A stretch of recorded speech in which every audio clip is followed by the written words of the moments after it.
What happens when desperation becomes a way of life?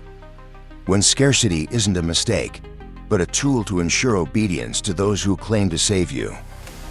By 2045, survival itself was no longer a right. It was a privilege granted by the new benefactors. Obedience wasn't demanded, it was inevitable.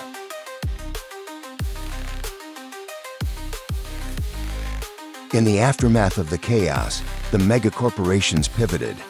The era of destruction had achieved its purpose, and now it was time for the controlled calm.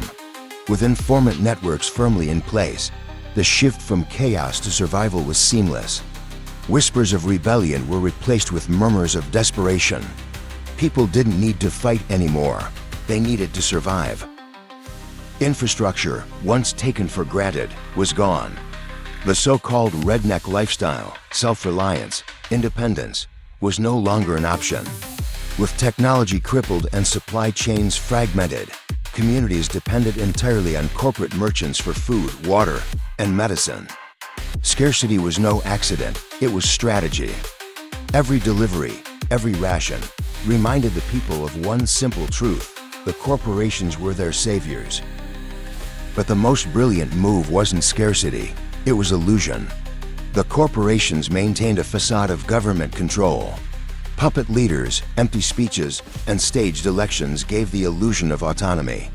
In reality, every law, every decision, flowed through corporate hands.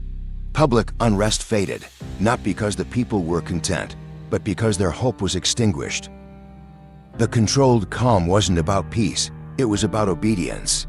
In a world where scarcity dictated survival, defiance was no longer an option.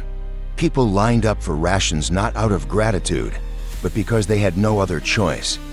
The chaos was gone, but the chains had never been tighter. Next, as the world settled into quiet submission, the next phase began, the staged reconstruction. A world rebuilt not for humanity, but for those who owned it. When survival is controlled, what's left to hope for?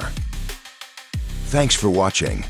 If you like my content, please consider to like and subscribe. And have a look at the full playlist. Safe travels.